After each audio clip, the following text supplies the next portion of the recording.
आज बंद है और व्यापारी आज दुकानों को बंद रखेंगे। दरअसल बीते रोज एक बस ने 2 युवकों को कुचल दिया था और उनकी मौत हो गई थी। इसके बाद अब चक्का जाम की तैयारी है। पुलिस ने देर रात जबरन जाम हटवाया। बाजना में प्रदर्शन से व्यापारी परेशान हैं और ऐसे में बंद बुलाया गया है। आज दुकानों को बंद रखा जाएगा। प्रदर्शन के विरोध में आज बंद रखा जा रहा है। व्यापारीगण आज दुकानों को बंद रखेंगे। सुधीर हमारे सहयोगी इस वक्त हमारे साथ जुड़ गए। सुधीर, प्रदर्शन का विरोध भी प्रदर्शन से ही यहाँ पर व्यापारीगण करने की तैयारी में, क्या है डिटेल्स?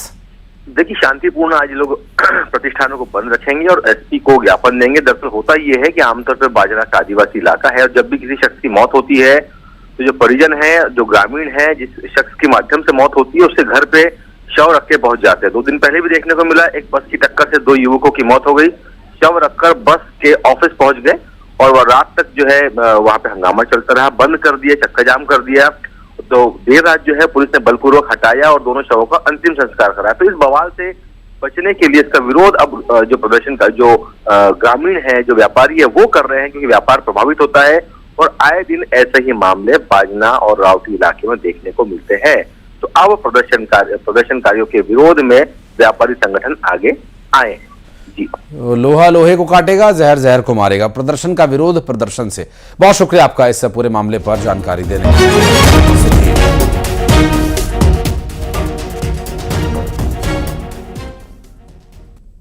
और सतना में निजी फाइनेंस कंपनी के गुर्गों की प्रताड़ना से एक शख्स की मौत हो गई। आपको बता दें कि 16 दिसंबर को निजी फाइनेंस कंपनी के 2 कर्मचारी युवक के घर पहुंचे थे और किश्त न देने पर युवक को अपने साथ ले गए थे और 2 घंटे बाद बेसुध हालत में वापस घर छोड़कर चले गए।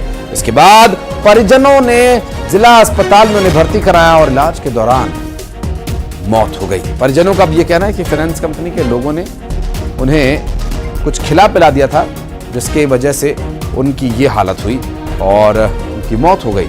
वहीं पुलिस ने फाइनेंस कर्मचारी पर मामला दर्ज कर जांच शुरू कर दी है। और शिवेंद्र हमारे सहयोगी इस वक्त हमारे साथ जुड़ के बात करेंगे उनसे।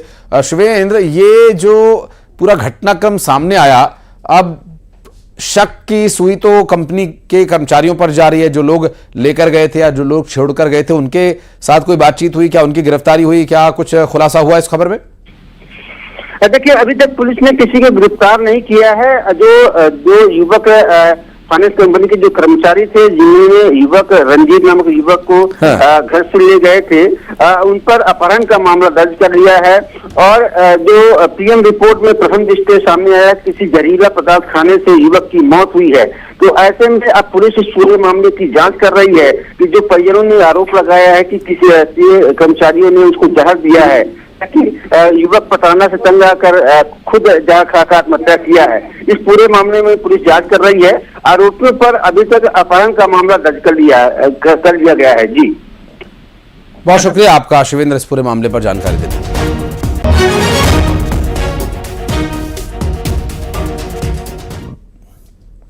और शिवपुरी से बड़ी खबर, जहां एक झोपड़ी में आग लगने का मामला सामने आया। 3 लोग इस दुर्घटना में जिंदा जल गए। 65 साल के किसान सहित 2 बच्चों के जिंदा जलने की इसमें जानकारी मिल रही है। आपको बता दें कि इस पूरी दुर्घटना में जो अब तक जानकारी मिल रही है, बैराड़ थाना क्षेत्र के लक्ष्मीपुरा गांव का ये पूरा मामला बताया जा रहा है। और इस मामले में अब तक जो जानकारी मिल रही है उसके अनुसार आग लगने की घटना कैसे हुई, आग कैसे लगी, ये अभी तक स्पष्ट नहीं हो पाया है। जबकि इस पूरी आगजनी में जान भी चली गई और उसके लिए ये आग कैसे लगी अभी तक स्पष्ट नहीं हो पाया है। और कौन लोग, क्या वजह इसके लिए है, ये भी देखने का विषय होगा। शिवपुरी में झोपड़ी में आग लगने का ये पूरा मामला, 65 साल के किसान सहित 2 बच्चों के जिंदा जलने का ये मामला सामने आया है।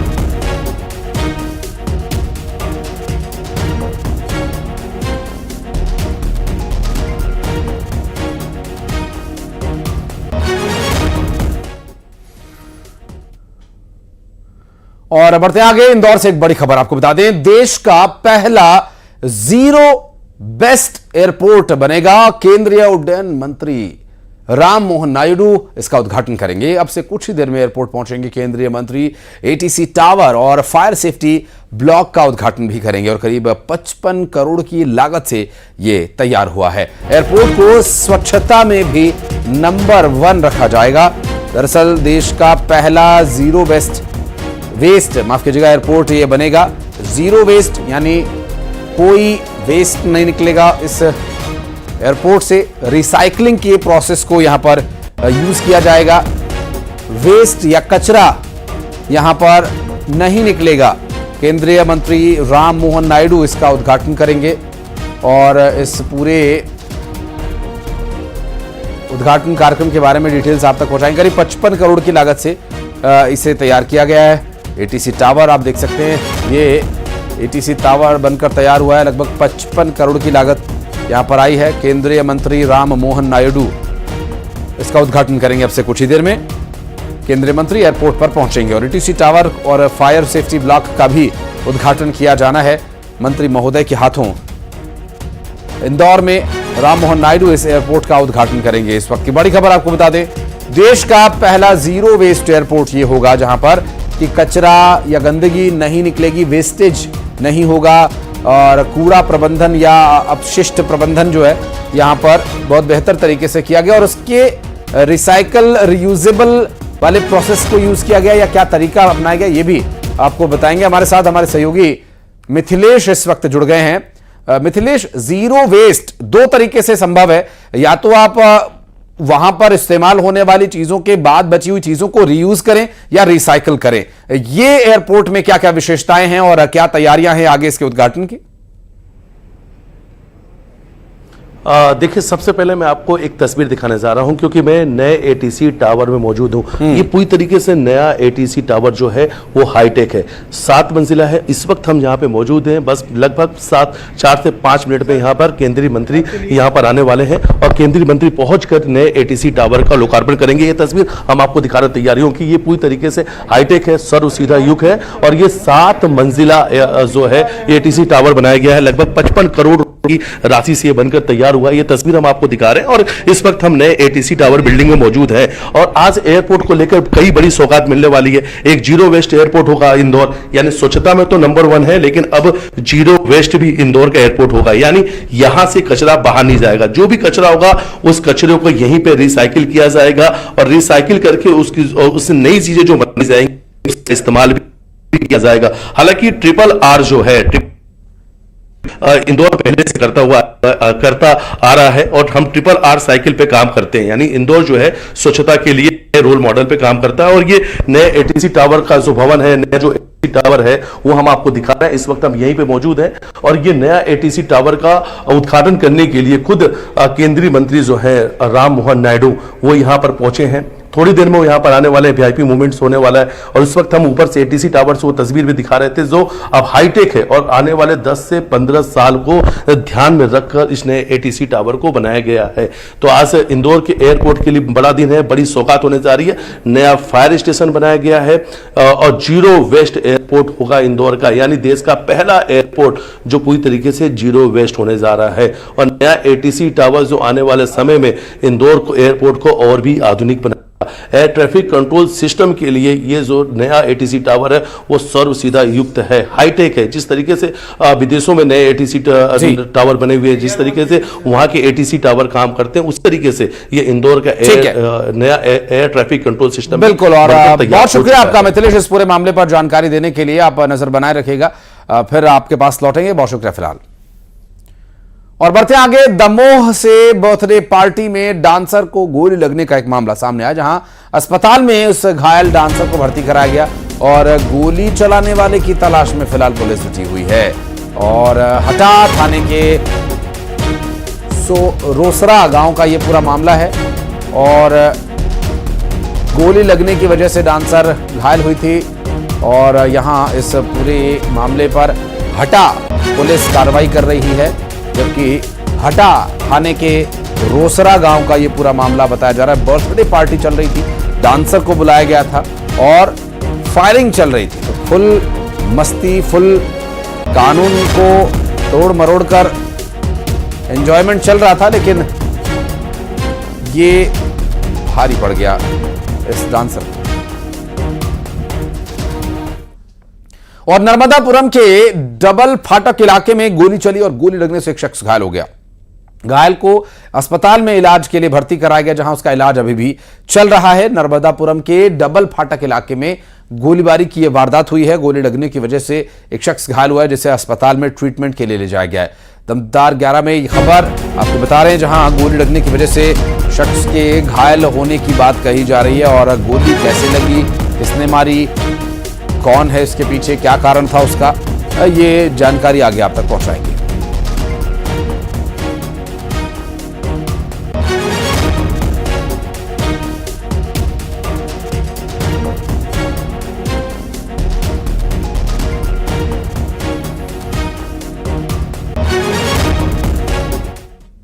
और खंडवा से बड़ी खबर आपको बताते हैं। सुसाइड से पहले एक युवक ने वीडियो बनाया, पत्नी और उसका रेप करने वाले शख्स को प्रताड़ित करने का जिम्मेदार बताया। दरअसल पत्नी ने शिक्षक पर रेप केस दर्ज किया था, हालांकि बाद में वो पलट गई। बयान से कोर्ट में उसने बयान बदल लिया। अब आरोपी ने बाहर आते ही उस के साथ प्रताड़ना की, उसे परेशान किया और वीडियो के आधार पर पत्नी और आरोपी के खिलाफ केस दर्ज कर लिया गया है।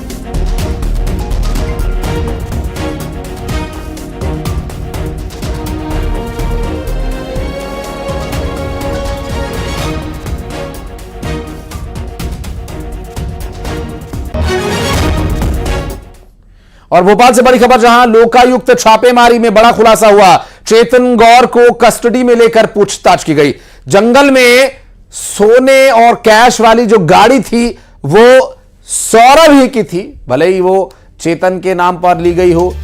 और प्रॉपर्टीज, पेट्रोल पंप्स, फ्लैट, मकान, जमीन और जाने क्या क्या सब कुछ सौरभ का है, लेकिन चेतन के नाम से खरीदा गया है। चेतन के नाम पर सौरभ ने पेट्रोल पंप, जमीन, मकान, सोना, कैश, न जाने क्या क्या रखा हुआ था। और चेतन गौर का ये कहना है कि ये मेरा नहीं है। हालांकि पकड़े जाने से पहले ये सब चेतन का ही था, चेतन ही इसका आनंद ले रहे थे, चेतन ही इसे बरत रहे थे, या फिर सौरभ ने सिर्फ केयर टेकर बनाया हुआ था चेतन को। अब ये तो आगे जांच में स्पष्ट हो ही जाएगा। बहरहाल अब लोकायुक्त की टीम, इनकम टैक्स विभाग की टीम, ये सभी इस पूरे घटना की, इस पूरी भ्रष्टाचार की कहानी की परतें उखाड़ने में लगे हैं। और कुछ परतें उखड़ी हैं जिसमें सौरभ के ऑफिस के टाइल्स वाली परतें भी उखड़ी, जहां से चांदी निकली। एक जंगल में खड़ी गाड़ी के ऊपर लगी शक की परतों को हटाया गया तो अंदर से 52 किलो सोना निकला, कैश निकला। और यहाँ आरोपी मस्ती में झूम रहे हैं, नाच रहे हैं, खुशियां मना रहे हैं। हालांकि ये वीडियो सौरभ शर्मा का ही है, ये दावा न्यूज़ 18 नहीं करता है, लेकिन सोशल मीडिया पर ये वीडियो ज़रूर सामने आया जिसमें वो दिखाई दिया है। हालांकि ये जो पूरी भ्रष्टाचार की कहानी है, इसका क्लाइमैक्स अब क्या होगा ये भी देखने का विषय है। और लोगों का इस पर भी ध्यान रहेगा कि इतनी कमाई या इतना लूट खसोट अगर किया गया तो कहाँ से किया गया, किनसे ये रुपए जुटाए गए, कैसे ये रुपए यहाँ लाए गए, जो अलग अलग शक्ल में मौजूद हैं। कुछ प्रॉपर्टी इन्वेस्टमेंट की शक्ल में, तो कुछ गोल्ड, तो कुछ सिल्वर की शक्ल में मौजूद है, और जो बचा वो कैश के रूप में मौजूद है। तो आप ये अंदाज़ा लगाइए कि ज़्यादातर रकम तो सौरभ ने चेतन के करियर को बनाने के लिए लगा दी। अब हालांकि वो अपने इस्तेमाल के लिए ही वो दे रहा था उसे, लेकिन कहीं पेट्रोल पंप दिलवा दिया, कहीं ज़मीन दिलवा दी, कहीं पर गाड़ी खरीद कर दे दी, उस गाड़ी में सोना भर दिया, कैश भर दिया। और सौरभ शर्मा खुद दुबई भाग गया। और चेतन का ये कहना है कि ये सब मेरा नहीं है, ये सब तो पूर्व आरक्षक सौरभ शर्मा का है। चेतन गौर तो पाक साफ हैं, उन्हें तो फंसाया जा रहा है। इस तरह की बातें कही जा रही हैं कि उनके द्वारा ये सफाई दी जा रही है। बहरहाल अब तक तो कई सालों से ये गाड़ी चेतन ही चला रहे थे, चेतन ही से बरत रहे थे। इसमें मौजूद 52 किलो सोना, क्या 52 ही किलो था या उससे ज़्यादा था? बाकी सोना कहाँ गया? ये सारे सवाल अब धीरे धीरे चेतन से भी पूछे जा रहे हैं। और खबर जगदलपुर से, जहां पर कोलेंग चांदा मेटा में सड़क हादसे में मरने वालों की संख्या बढ़कर 6 हो गई है।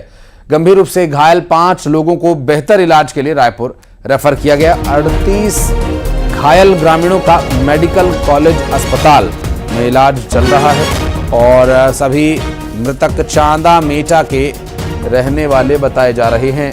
बहरहाल इस पूरे घटना में सभी मृतक चांदा मेटा के रहने वाले थे। साप्ताहिक बाजार जाते समय यह हादसा हुआ। ग्रामीणों से भरी एक पिकअप पलट गई थी।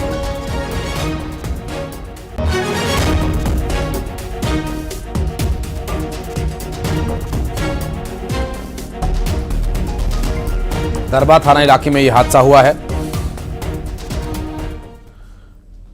सही बात है। अब तक 4 करोड़ पक्के घर बनाकर गरीबों को दे दिए।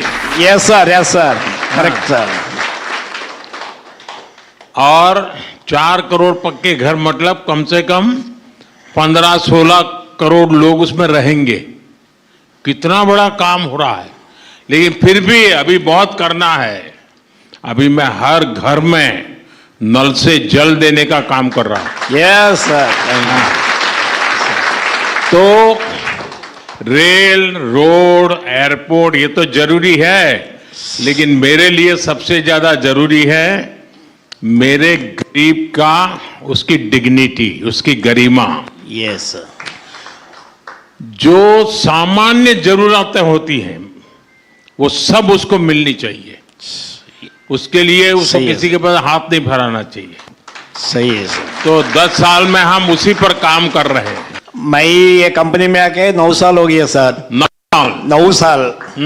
अभी 2 बच्चे को मैं पढ़ाया सर डिग्री। मेरा परिवार में पहले कोई भी डिग्री नहीं पढ़ाया, लेकिन मेरे बेटी लोग को 2 बेटी को मैं डिग्री पढ़वाया। शाबाश, बहुत बहुत बढ़िया। Thank you sir. और बेटी को पढ़ाया इसलिए डबल बधाई आपको। आप बोला ना सर, आपका बोला ना इसके लिए मैं पढ़वाया सर। वाह, ये अच्छा किया। 9 साल काम करके इधर। કેમ છો સર? મજામાં બોલ્યા। ક્યાંના છો? અંજલ માછીવાર, નવસારી। નવસારી। હા, તો નવહારી બોલવું પડે ને। માનનીય નરેન્દ્ર મોદી સાહેબને ઇન્ડિયન એમ્બેસી અને ગલ્ફસ્પીક કંપનીના સહપરિવાર તરફથી ખૂબ ખૂબ અભિનંદન। અહીંયા શું કામ કરો છો? HVAC technician sir. કેટલા વર્ષ થઈ ગયા? 3 વર્ષ। અને ભારતમાં શું ભણ્યા ત્યાં? ભારતમાં એસીનું 12 સુધી। હા, ITI માં કર્યું? ITI માં કર્યું। અચ્છા, અને અહીંયા કામ મળી ગયું? કામ મળી ગયું। અચ્છા, તો બા બાપુજી બધા નવસારીમાં રહે છે કે આજુબાજુ ગામડામાં રહે છે? ગામડામાં જ। તો આ બધાને કેમ છો કે બોલતા શીખવાડ્યું કે નહીં? બધાને શીખવાડ્યું ને। કેમ છો? હા। અને ઢોકળા ખાતા શીખવાડી દીધા હશે। हाँ, प्रधानमंत्री को मेरे हार्दिक प्रणाम है। बाबू जय जगन्नाथ। जय जगन्नाथ सर, जय जगन्नाथ। आप कहाँ से हैं उड़ीसा में? जी, मैं उड़ीसा से गंजाम जिला से हूँ। मेरा परिवार में मेरे माता पिता, मेरा भाई बहन, चाचा चाची, मामा मामी सब रहते हैं। मैं इधर कुवैत में 16 महीना हुआ आने में। पहली बार मैं ये विदेश में आ रहा हूँ। गल्फस्पीक ने मेरे को मौका दिया अपने साथ आके काम करने के लिए। और क्या काम करते हैं? जी, मैं इधर गल्फस्पीक में मेटल डिपार्टमेंट में काम करता हूँ। और वहाँ पर पढ़ाई कहाँ की? जी, मैं गंजाम में खलीकोट में पढ़ाई किया था। आपने जो उड़ीसा को इतना बड़ा मौका दिया है, वो प्रवासी भारत दिवस मनाने के लिए जो इतना बड़ा मौका दिया है, इस वजह से हमारा उड़ीसा अपना इतिहास और अपना संस्कृति को पूरा विश्व के सामने दिखाने का एक बहुत बड़ा मौका मिलेगा। इसके लिए आपको बहुत बड़ा धन्यवाद है। और तो आपको पता है कितना बड़ा होने वाला है। और यहाँ रुकेंगे छोटे से ब्रेक के लिए।